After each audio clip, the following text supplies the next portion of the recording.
To my YouTube channel exam conquerors. आप healthy होंगे और अपनी स्टडीज़ को कंटिन्यू बनाए रखे होंगे। इसी आशा के साथ आज का हम अपना टॉपिक स्टार्ट करते हैं। तो जो आज का हमारा टॉपिक है वो है एंटी डिफेक्शन लॉ, मतलब दल बदल कानून या दल परिवर्तन कानून के बारे में हमारा टॉपिक है। क्यों ये टॉपिक इसलिए इम्पॉर्टेंट है क्योंकि अभी हाल ही में आप देख रहे होंगे कि एमपी की जैसी पॉलिटिकल सिचुएशन हुई थी, फिर राजस्थान की अभी जैसी पॉलिटिकल सिचुएशन है। तो इन सब पॉलिटिकल सिचुएशंस में ये कानून क्या हो जाता है, काफ़ी ज़्यादा न्यूज में आ जाता है। ठीक, और जो टॉपिक आपका काफ़ी ज़्यादा न्यूज में रहता है तो वो टॉपिक आपका क्या हो जाता है, एग्जाम पॉइंट ऑफ व्यू से उतना ही इम्पॉर्टेंट हो जाता है। ठीक, तो इसलिए हमको इस टॉपिक के बारे में पूरा जानना जरूरी हो जाता है। ठीक, राजस्थान की पॉलिटिकल सिचुएशन की ब्रीफिंग मैं जो है आपको लास्ट में कर दूंगा। ठीक, वीडियो के लास्ट में कर दूंगा, तो इसलिए वीडियो को लास्ट तक जरूर देखिएगा। आइए देखते हैं क्या है एंटी डिफेक्शन लॉ। तो ये जो कानून है वो राजीव गांधी की सरकार द्वारा सन 1985 में, जो 1985 यानी कि 1985 में 52वें संविधान यानी कि 52 कॉन्स्टिट्यूशन अमेंडमेंट के द्वारा क्या किया गया था, लागू किया गया था। ठीक, और इस कॉन्स्टिट्यूशन अमेंडमेंट के द्वारा जो है भारतीय संविधान के, इंडियन कॉन्स्टिट्यूशन के आर्टिकल 101, 102, ठीक, 101 जो है वो आपका जो है सीटों की रिक्तता यानी कि वैकेंट ऑफ सीट्स, और 102 जो है वो आपका जो है सदस्यों की अयोग्यता या योग्यता को लेकर है। ठीक, और 190 और 191 जो है वो आपका क्या है, वो आपका राज्यों के संदर्भ में यही है। ठीक, फिर इसके बाद जो है एक नई अनुसूची भी जो है 52वें संविधान संशोधन के द्वारा जोड़ी गई, जिसे हम 10th शेड्यूल के नाम से जानते हैं। ठीक, जैसा कि आप लोग जानते हैं कि कुल जो है 12 अनुसूचियां हैं। कुल कितनी अनुसूचियां हैं? 12 अनुसूचियां हैं, जिसमें से भारतीय संविधान जब लागू हुआ था तो कुल मूल रूप से कुल कितनी अनुसूचियां थी? 8। लेकिन समय के साथ साथ क्या किए गए, संविधान संशोधन किए गए तो 4 अनुसूचियां बढ़ गई, तो कुल अनुसूची कितनी हो गई? 12 अनुसूची हो गई है। ठीक, तो आइए देखते हैं आगे एंटी डिफेक्शन लॉ के बारे में।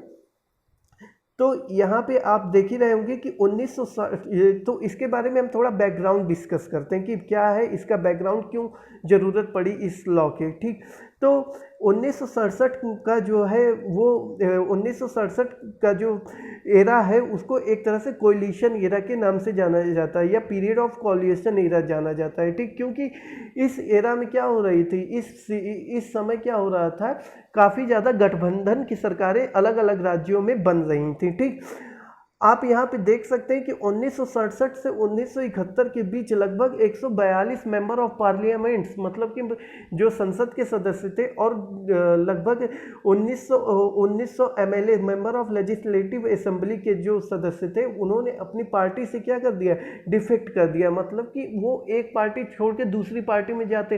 तो इससे क्या होता है, इससे ये होता है कि पॉलिटिकल क्या होता है, अनस्टेबिलिटी क्रिएट हो जाती। मतलब कि कोई भी अगर पॉलिटिकल पार्टी है वो क्या है, पूरी तरह से सरकार चला रही है, शासन चला रही है, और उससे बहुत सारे सदस्य क्या हो गए, निकल के बाहर हो गए, तो वो पॉलिटिकल पार्टी क्या हो जाएगी, एक तरह से अनस्टेबल हो जाएगी और उसकी सरकार क्या हो जाएगी, गिर जाएगी।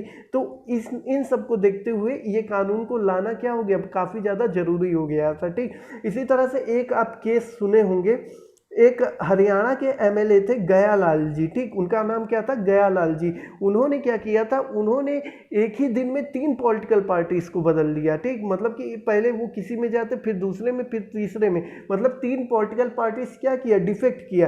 तो इसी से क्या हो गया, इंडियन पॉलिटिकल सिस्टम में एक नया फ्रेज आ गया, एक नया मुहावरा आ गया, जिसका नाम क्या था, जिसका नाम था आया राम गया राम। ठीक, तो ये फ्रेज जो है गयालाल जी के द्वारा आया गया है। ठीक, आइए आगे देखते हैं।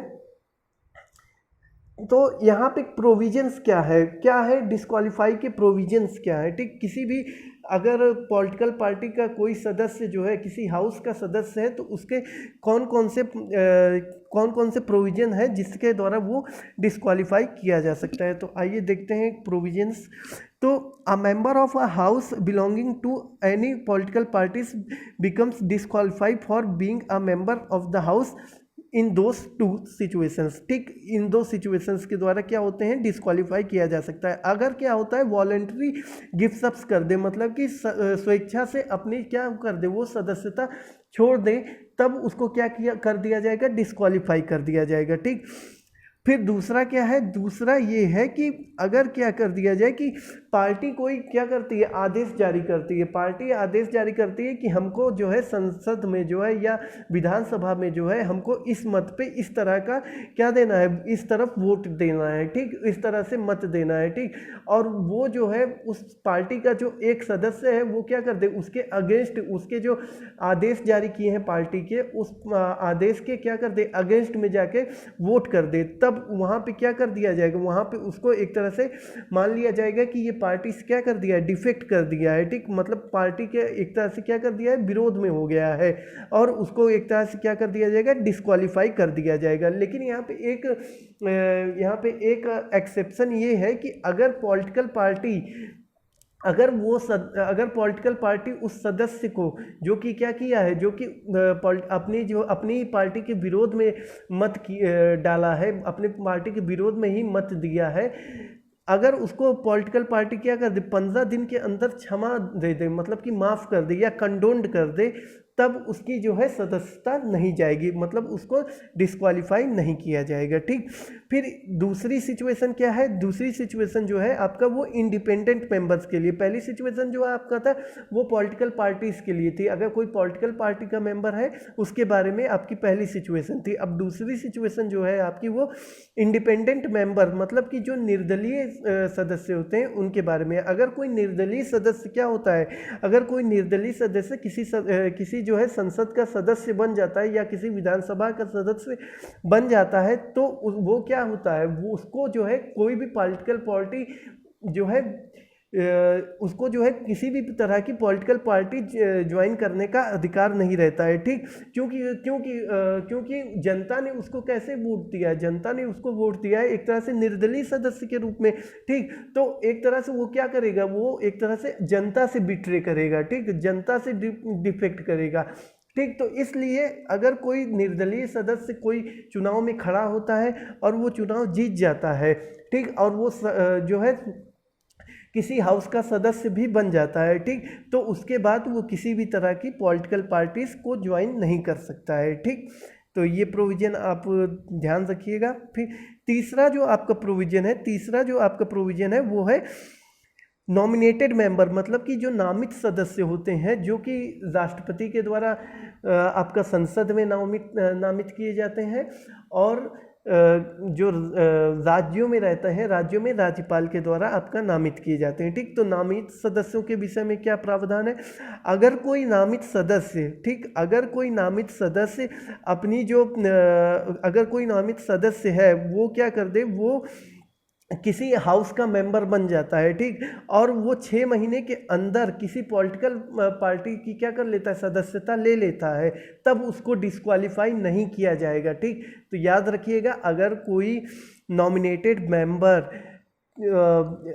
नॉमिनेटेड मेंबर जो है वो किसी हाउस का सदस्य बन जाता है, किसी भी संसद का या विधानसभा का सदस्य बन जाता है, और वो कोई भी पॉलिटिकल पार्टी क्या कर लेता है, ज्वाइन कर लेता है, तब उसको डिस्क्वालीफाई नहीं किया जाएगा। लेकिन ये सिचुएशन 6 महीने के अंदर की रहनी चाहिए, ठीक। लेकिन अगर वो 6 महीने के बाद ये काम करता है, ठीक, अगर वो 6 महीने के बाद कोई पॉलिटिकल पार्टी को ज्वाइन करना चाहता है, तब वो क्या कर दिया जाएगा, तब वो डिस्क्वालीफाई कर दिया जाएगा अपने हाउस की मेंबरशिप से, ठीक। तो ये चीज़ें आप याद रखिएगा, किस बेसिस पे क्या किया जा रहा है, यहाँ पे डिस्क्वालीफाई किया जा रहा है पॉलिटिकल पार्टी में, किस बेसिस पे डिस्क्वालीफाई किया जा रहा है। फिर आपका निर्दलीय जो है सदस्य, उनको किस बेसिस पे डिस्क्वालीफाई किया जा रहा है। फिर आपका नॉमिनेटेड जो सदस्य है उनको किस पॉइंट पे डिस्क्वालीफाई किया जा रहा है, ठीक। फिर आइए आगे देखते हैं। तो आगे ये है, यहाँ पे कुछ एक्सेप्शंस भी हैं जिसके आधार पे डिस्क्वालीफाई नहीं किया जा सकता है, ठीक। तो कौन कौन से एक्सेप्शंस हैं इसके बारे में हम देख लेते हैं। अगर क्या होता है कि यहाँ पे 2 एक्सेप्शन यहाँ पे मेनली है, ठीक। तो अगर क्या होता है, अगर कोई सदस्य दल में क्या हो जाता है, अगर किसी भी पॉलिटिकल पार्टी में जैसे क्या हो जाए, टूट हो जाए, मतलब कि अगर वो कोई पॉलिटिकल पार्टी क्या हो जाए, टूट जाए, ठीक, और दल में टूट मानी जाती है, ठीक। अगर दल के जो है टूट जाए और उसके जो है 2/3 जो पर्सन है, ठीक, यानी कि 2/3 जो मेंबर्स हैं वो क्या हो जाए, वो अलग हो जाए और वो अलग होके क्या हो जाए, किसी और पार्टी में चले जाएं, ठीक। कितने मेंबर्स, ये याद रखिएगा कि 2/3, ठीक। 2/3 मतलब कि 2/3 मेंबर अगर वो छोड़ दें अपनी पॉलिटिकल पार्टी के। मान लीजिए अगर कांग्रेस की सरकार है और कांग्रेस की सरकार से 2/3 मेंबर क्या कर दे, छोड़ के किसी और पॉलिटिकल पार्टी को ज्वाइन कर ले, तब वो डिस्क्वालीफाई नहीं माने जाएंगे, ठीक। याद रखिएगा ये प्रोविजन। फिर उसके बाद एक और रहते हैं कि जैसे कि अगर किसी सदस्य को क्या किया जाए, संरक्षण दे दिया जाए, ठीक। क्या कर दिया जाए, संरक्षण दे दिया जाए कि तुम जो है डिस्क्वालीफाई नहीं माने जाओगे अगर यहाँ से डिफेक्ट करते हो। जैसे कि प्रिसाइडिंग ऑफिसर मतलब कि जो पीठासीन अधिकारी होते हैं, जैसे कि आपका लोकसभा अध्यक्ष होते हैं या राज्यसभा में जो सभापति होते हैं, ठीक।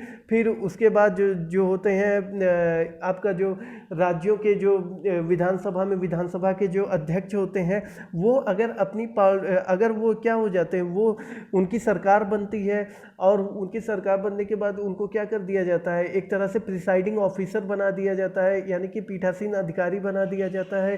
तो अगर वो अपनी पॉलिटिकल पार्टी को छोड़ देते हैं निष्पक्ष होने के लिए, अगर वो अपनी पॉलिटिकल पार्टी को छोड़ देते हैं तो उनको इस आधार पे क्या नहीं किया जाएगा, संसद से डिफेक्ट नहीं किया जाएगा या डिस्क्वालीफाई नहीं किया जाएगा कि उन्होंने अपनी पॉलिटिकल पार्टी को छोड़ दिया है, ठीक।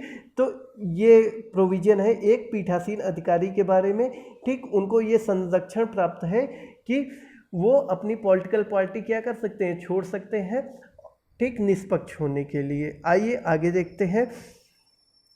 और यहाँ पे एक जो है ये जो 2/3 प्रोविजन है, इसको जो है कॉन्स्टिट्यूशन अमेंडमेंट किया गया था, उसके द्वारा जोड़ा गया था। यहाँ पे इसके पहले क्या था, 1/3 थे। अगर कोई 1/3 अगर छोड़ के जाते थे, मर्ज करते थे किसी पॉलिटिकल पार्टी के साथ, तो उसको डिस्क्वालीफाई नहीं माना जाता था। लेकिन क्या किया गया, 91वें संविधान संशोधन 2003 के द्वारा इसको जो है बढ़ा के क्या कर दिया गया, 1/3 से बढ़ा के क्या कर दिया गया, 2/3 कर दिया गया। क्या कर दिया गया, 2/3 कर दिया गया।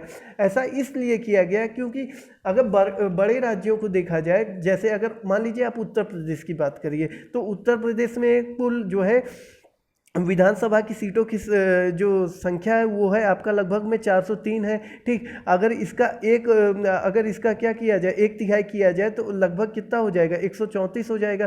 तो 134 मेंबर्स का डिफेक्ट करना किसी पॉलिटिकल पार्टी से, तो ये क्या होता है, एक तरह से बहुत ही रेयर केस में हो सकता है, ठीक। लेकिन अगर जैसे आप देखिए कि सिक्किम हो गया, ठीक। सिक्किम में कुल कितनी सीटें हैं विधानसभा की, 32 सीटें हैं। अब 32 में अगर 1/3 सदस्य अगर चले जाते हैं तो क्या हो गया, 11 सीटें, 11 लोग अगर क्या हो गए, चले गए, तो वो पॉलिटिकल पार्टी क्या हो जाए, उस पॉलिटिकल पार्टी की क्या हो जाएगी, गवर्नमेंट क्या हो जाएगी, गिर जाएगी। तो 11 संख्या क्या है, काफ़ी ज़्यादा छोटी है। और इसी तरह त्रिपुरा में भी यही सिचुएशन है। यानी कि जो छोटे राज्यों हैं, छोटे राज्यों के लिए ये क्या हो गया था, काफ़ी ज़्यादा परेशानी की क्या हो गई थी, बात हो गई थी कि 1/3 सदस्य क्या हो सकते थे, आसानी से छोड़ के जा सकते थे। इसी सब को देखते हुए कि और ज़्यादा पॉलिटिकल स्टेबिलिटी लाई जाए, तो 91वां संविधान संशोधन सन 2003 में किया गया, जिसके तहत जो है अब जो प्रोविज़न है उसमें क्या है, लगभग 2/3 जब तक पार्टी के सदस्य क्या होंगे, छोड़ के नहीं जाएंगे, तब तक क्या नहीं किया जाएगा, डिस्क्वालीफाई नहीं किया जाएगा, ठीक।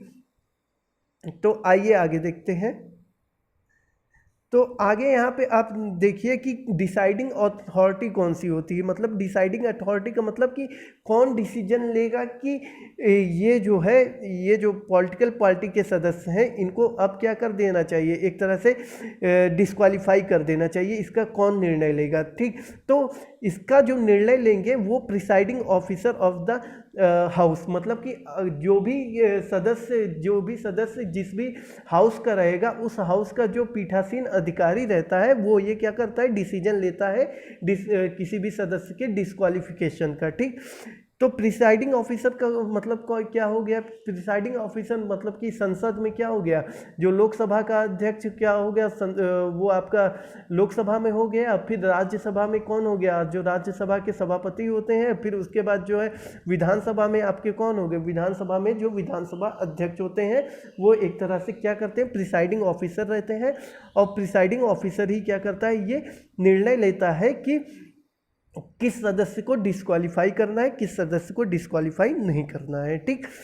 लेकिन फिर इसके बाद क्या, अब सुप्रीम कोर्ट का इंटरप्रिटेशन है। अब इसके बारे में सुप्रीम कोर्ट में ने भी अपने कई जजमेंट दिए हैं, ठीक। तो आइए देखते हैं सुप्रीम कोर्ट के क्या इंटरप्रिटेशंस रहे हैं, ठीक। देखिए, तो क्या प्रिसाइडिंग ऑफिसर के निर्णय को जो है चैलेंज किया जा सकता है सुप्रीम कोर्ट में। तो शुरू में जो ये प्रावधान किया गया था, जब शुरू में ये कानून आया था तो प्रावधान किया गया था कि सुप्रीम कोर्ट जो है किसी भी तरह का इंटरप्रिटेशन नहीं कर सकता है, जो है वो इंटरप्रिटेशन नहीं कर सकता है प्रिसाइडिंग ऑफिसर के निर्णय में, ठीक।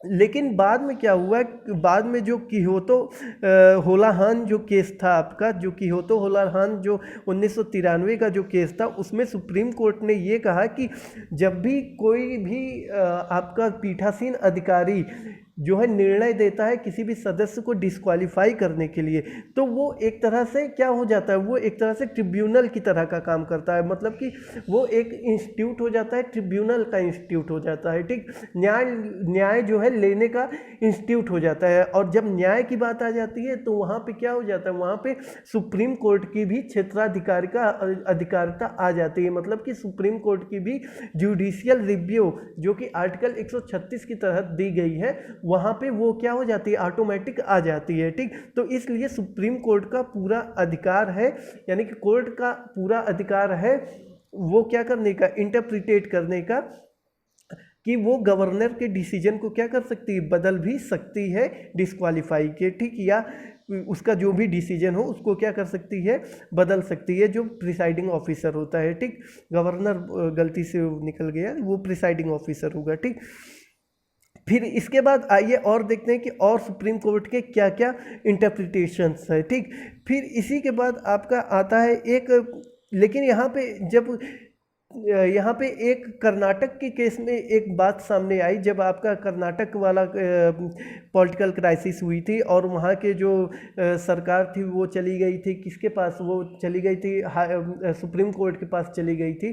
तो वहाँ पे सुप्रीम कोर्ट ने ये निर्णय दिया, क्योंकि उस सिचुएशन में क्या हो गया, तो उस सिचुएशन में गवर्नर क्या कर रहे थे, गवर्नर कह रहे हैं, सॉरी, पीठासीन जो अधिकारी था, यानी कि जो प्रिसाइडिंग ऑफिसर या विधानसभा का जो अध्यक्ष था, वो क्या कर रहे थे, वो ये कर रहे थे कि अपने जो निर्णय में क्या कर रहे थे, देरी कर रहे थे और किसी भी तरह का डिसीजन नहीं ले रहे थे। इसमें आपको इस प्रोविजन में कि डिस्क्वालीफाई गवर्नर पे क्या है, कोई भी टाइम बाउंड नहीं है, ठीक, कोई भी टाइम लिमिट नहीं है कि वो कब तक अपना डिसीजन लेंगे डिस्क्वालीफाई को लेकर, ठीक। इन्हीं सब सिचुएशन को देखते हुए जब कर्नाटक गवर्नमेंट क्या हो गई, जब कर्नाटक गवर्नमेंट सुप्रीम कोर्ट गई, तो सुप्रीम कोर्ट ने सीधा साफ शब्दों में ये कह दिया कि जब तक प्रिसाइडिंग ऑफिसर कोई क्या नहीं कर देगा, कोई अपना क्या नहीं करेगा, कोई अपना डिसीजन या ऑर्डर नहीं देगा मेंबर्स के डिस्क्वालीफाई होने को लेके या डिफेक्ट करने को लेके, तब तक सुप्रीम कोर्ट क्या करेगी, किसी भी तरह का इंटरवेंशन नहीं करेगी, ठीक। याद रखिएगा ये कि सुप्रीम कोर्ट कब तक इंटरवेंशन नहीं करेगी, जब तक प्रिसाइडिंग ऑफिसर कोई अपना ऑर्डर या डिसीजन नहीं देता है।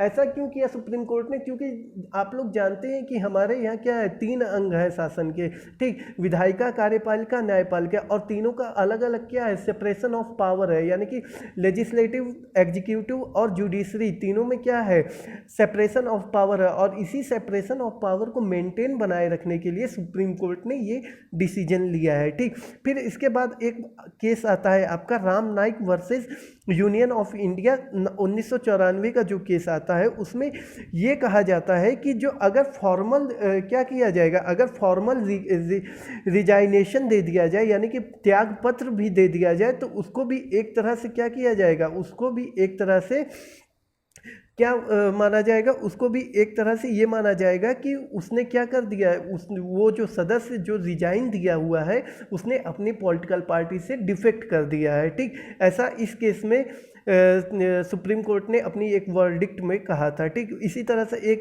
जी Vishwanath versus speaker of Tamil Nadu का केस था। ठीक, फिर इसी तरह एक राजेंद्र सिंह राणा वर्सेस स्वामी प्रसाद मौर्य का सन 2007 में जो केस था उसमें भी ये कहा गया था कि supreme court ruled members who publicly express, अगर कोई क्या कर दिया जाए, अगर कोई क्या कर दे, अगर कोई सदस्य है वो अपनी पार्टी के अगेंस्ट पब्लिकली क्या करता है, बोलता है या पार्टी के अगेंस्ट क्या करता है, किसी भी तरह का गलत प्रचार करता है, तो उसको भी एक तरह से क्या मान लिया जाएगा कि इसको भी मान लिया जाएगा कि ये अपने पार्टी के क्या हो गया, विरोध में हो गया है और इसको डिस्क्वालीफाई किया जा सकता है। ठीक, और इसी तरह से आपने अभी एक हालिया में केस सुना होगा कि जब हमारे देश के जो उपराष्ट्रपति हैं, जो कि राज्यसभा के उप सभापति भी हैं, उन्होंने क्या किया था, उन्होंने जनता दल यूनाइटेड के कहने पे जो शरद पवार जी हैं उनको क्या कर दिया था, उनको उनके मेंबरशिप से क्या कर दिया था,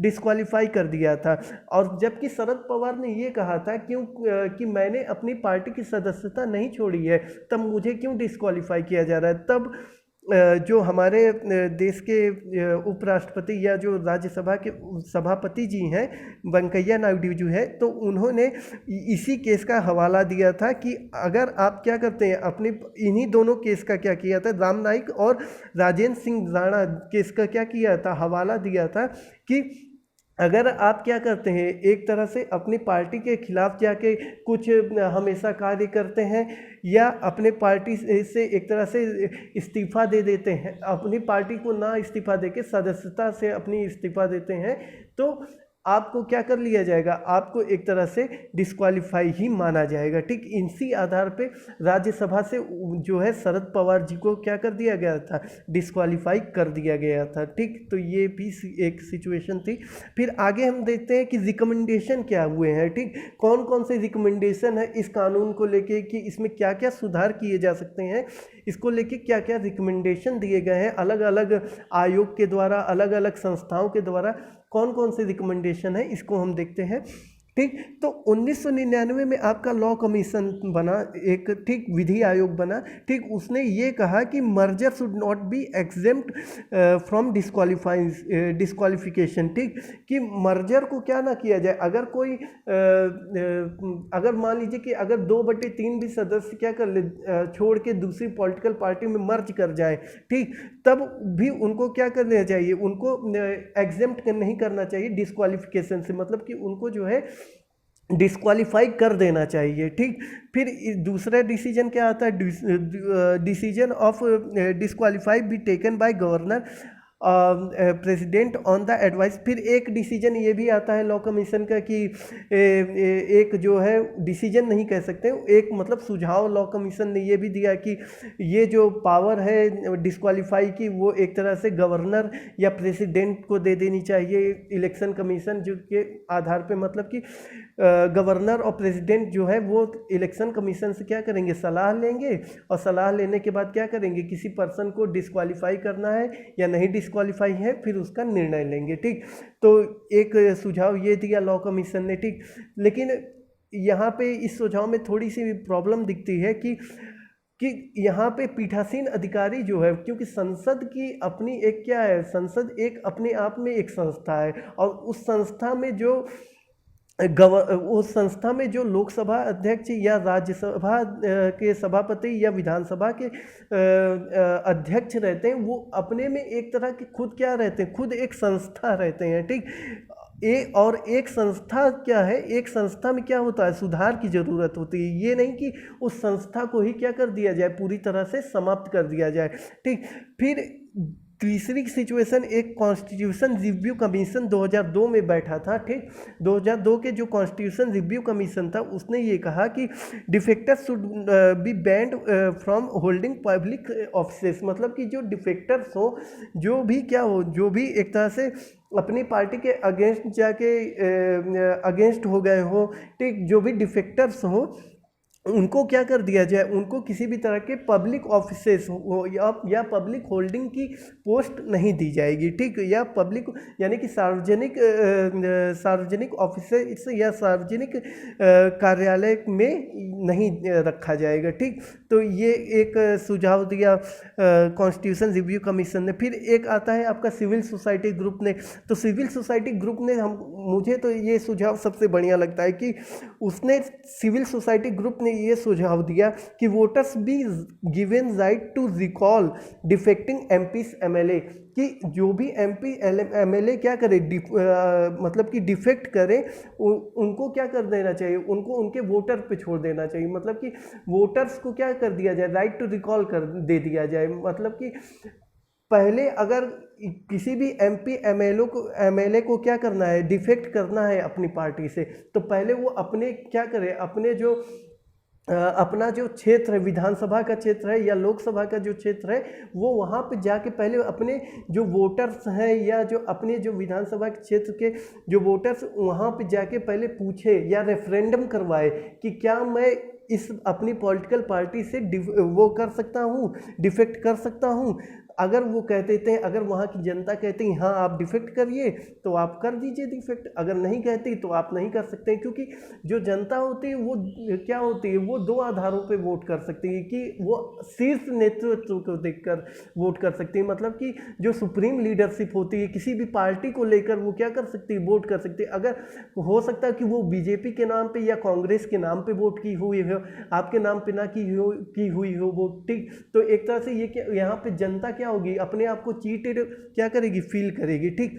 अब यहाँ पे मैंने आपको पूरा क्या बता दिया, समरी बता दी। यहाँ पे एक चीज़ और यहाँ पे आप ध्यान दीजिएगा कि यहाँ पे जो है एक टाइम लिमिट भी क्या करनी चाहिए, यहाँ पे एक और सुझाव दिया जाना चाहिए था कि यहाँ पे एक टाइम लिमिट भी क्या कर देनी चाहिए, फिक्स करनी चाहिए। गवर्नर के लिए एक टाइम लिमिट भी फिक्स करनी चाहिए, क्योंकि गवर्नर क्या करते हैं कभी कभी, क्यों गवर्नर भी क्या होते हैं, गवर्नर सॉरी कह रहे हैं, प्रिसाइडिंग ऑफिसर जो रहता है, जो प्रिसाइडिंग ऑफिसर रहता है, वो किसी ना किसी क्या होता है, किसी ना किसी पॉलिटिकल पार्टी से जुड़ा रहता है, ठीक। और किसी ना किसी पॉलिटिकल पार्टी से जुड़े रहने के कारण वो अपने क्या करता है, कभी कभी वो पॉलिटिकल पार्टी के हितों को देखने लगता है, ठीक।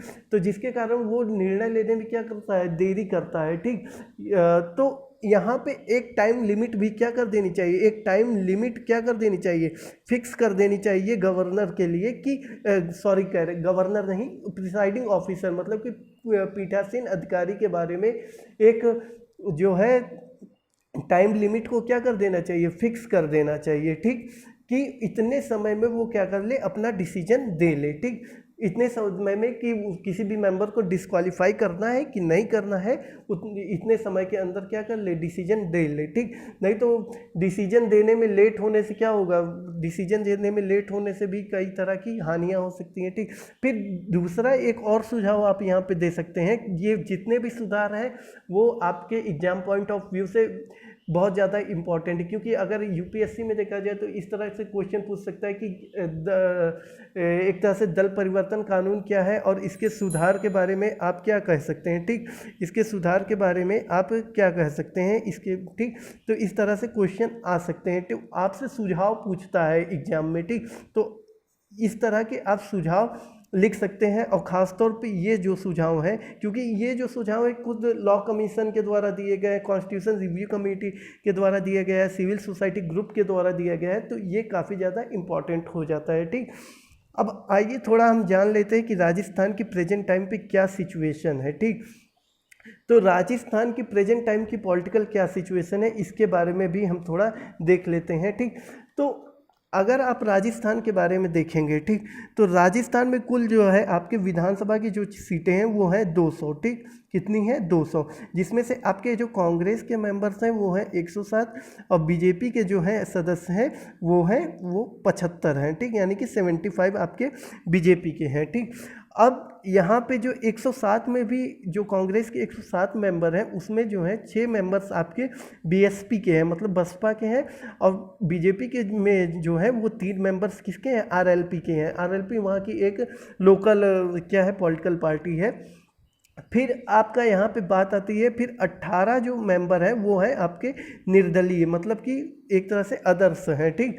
फिर उसके बाद है, फिर उसके बाद जो है आपका अब जिसमें 18 में आपके बीटीपी के जो है 2 एमएलए हैं, सीपीएम के आपके 2 हैं, फिर आरएलपी के 1 है और 13 जो है निर्दलीय हैं।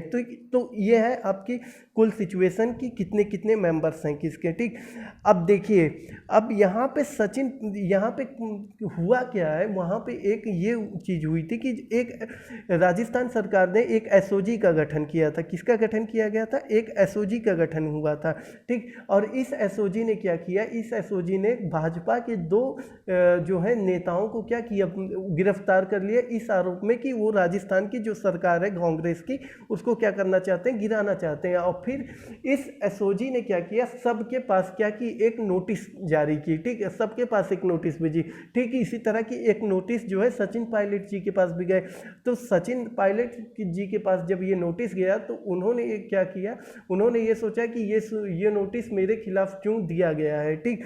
जबकि ये नोटिस क्या किया गया था, सबके लिए जारी किया गया था, यानी कि जो वहाँ के मुख्यमंत्री हैं गहलोत जी हैं, उनके लिए भी ये जारी किया गया था। लेकिन यहाँ पे क्योंकि पास्ट में भी सचिन पायलट जी क्या थे, काफ़ी ज़्यादा नाराज थे, ठीक, क्योंकि वो प्रदेश अध्यक्ष थे और कांग्रेस की जहाँ जहाँ सरकार बनी थी वहाँ के प्रदेश अध्यक्षों को मुख्यमंत्री बनाया गया, लेकिन सचिन पायलट जी को नहीं बनाया गया था। तो इसलिए वो काफ़ी ज़्यादा क्या थे, नाराज़ थे। और प्लस उनको क्या, उनकी जो एक तरह से उनकी वो भी नहीं किया जा रहा था, काफ़ी ज़्यादा उनको बढ़ावा भी नहीं दिया जा रहा था, ठीक। तो इस कारण से उन्होंने क्या कर दिया, अब वो क्या कर रहे हैं, वो एक तरह से विरोध में उतर आए हैं कांग्रेस पार्टी के। अब सचिन पायलट जी का कहना है कि मेरे पास जो है कुल कितने विधायक हैं, कुल जो है 24 विधायक हैं, ठीक। अब देखिए 24 विधायक मान लीजिए कि अब 24 नहीं होंगे तो मान लीजिए 18 होंगे या 22 होंगे, हम एक मोटा मोटा मान लेते हैं कि 24 विधायक हैं, ठीक। अभी आप कल देखे होंगे तो 101 विधायकों को जो है वो एक तरह से प्रेस में क्या कहिए कि दिखाए हैं गहलोत जी कि मेरे कांग्रेस की तरफ से 101 विधायक हैं, लेकिन पूरी तरह से अभी पिक्चर क्लियर नहीं हो रही है, ठीक। तो यहाँ पे ये कह रहे हैं कि मेरे पास जो है, सचिन पायलट जी कह रहे हैं 24 विधायक हैं, जो कि मेरे कहने पे जो है सदस्यता जो यानी कि जो संसद जो विधानसभा की है सदस्यता, वो क्या कर देंगे, छोड़ सकते हैं, ठीक। तब अब देखिए, अब 200 में अगर आप 24 घटा देंगे तो आपका बचेगा कितना, 176, 176 बचेगा, ठीक। अब बहुमत के लिए अब 176, ठीक, 176 में से अब कुल सीटें कितनी हो गई, 176, क्योंकि 24 सदस्य आपका क्या कर दिए, रिजाइन कर दिए हैं। तो 176 सीट जब बची तो आपका कुल जो है, अब बहुमत के लिए कितना चाहिए, अब बहुमत के लिए केवल आपको चाहिए 89 मेंबर्स चाहिए, ठीक। अब कांग्रेस के पास यहाँ पे अगर 24 निकाल देते हैं तो कुल बचते हैं कितने, इतने 83 बचते हैं, ठीक, मतलब कि 83 बचते हैं, ठीक। और इसी तरह से बीजेपी के पास तो पहले से 75 थे, ठीक। तो अब अगर क्या हो जाए कि अब जो है जो कांग्रेस की सरकार है वो बहुमत से कितना कम हो जाएगी, वो बहुमत से कम हो जाएगी 6 कम हो जाएगी, ठीक। और बीजेपी की जो गवर्नमेंट है वो जो है बहुमत से जो है वो 14 कम है। अब इसमें जो है आपका सबसे बड़ी भूमिका किसकी बनेगी, सबसे बड़ी भूमिका बनेगी अदर्स की, कि अदर्स जो है किसके साथ आके सरकार को बनाते हैं, ठीक। तो आगे देखिए अब होता क्या है, पॉलिटिकल पार्टी में ड्रामा तो चलता ही रहता है, लेकिन हमको ड्रामा से कुछ लेना देना नहीं है, क्योंकि हमको अपने एग्जाम पॉइंट ऑफ व्यू से ये लॉ को जानना काफ़ी ज़्यादा ज़रूरी था। और इसकी ब्रीफिंग में छोटी सी इसलिए बता दिया क्योंकि आपको क्या हो चल रहा है प्रेजेंट टाइम में, इसके बारे में भी जानना इम्पॉर्टेंट है। हालांकि जैसा कि देखा जा रहा है कि ट्विटर से भी जो सचिन पायलट जी हैं उन्होंने अपना क्या है पूरा प्रोफाइल बदल दिया है, क्योंकि पहले उन्होंने प्रदेश अध्यक्ष और उप मुख्यमंत्री लिखा था और वो भी अब क्या हो गया है, उन्होंने हटा लिया है, ठीक। तो ये इस समय पॉलिटिकल पार्टी की सिचुएशन है, लेकिन जो भी है हमको अपने क्या है, हमको अपने टॉपिक से मतलब है कि क्या था दल बदल कानून। देखिए मैंने कभी कहीं कहीं थोड़ी सी मिस वो हो गई है, बोलने में कहीं कहीं प्रॉब्लम हो गई है, जहाँ पे गवर्नर था वहाँ, जहाँ पे प्रिसाइडिंग ऑफिसर, अभी भी देखिए गवर्नर ही निकल रहा है मुँह से, जहाँ पे गवर्नर मैंने बोला है वहाँ पे सब जगह प्रिसाइडिंग ऑफिसर मतलब कि पीठासीन अधिकारी होगा, ठीक। तो इसी के साथ आज का वीडियो ख़त्म करते हैं, समाप्त करते हैं, एंड करते हैं। ठीक, और भी इसी तरह की इसी तरह के और भी इंफॉर्मेटिव वीडियोस पाने के लिए प्लीज़ प्लीज़ प्लीज़ मेरे चैनल को लाइक, शेयर और सब्सक्राइब जरूर करिएगा। चैनल का नाम है एग्जाम कॉन्करर्स। अपने फ्रेंड सर्कल में भी इसे ज़रूर शेयर करिएगा। ठीक, और लेटेस्ट वीडियोस के नोटिफिकेशंस को पाने के लिए बेल आइकॉन को प्रेस भी ज़रूर करिएगा। ठीक, थैंक यू फ्रेंड्स।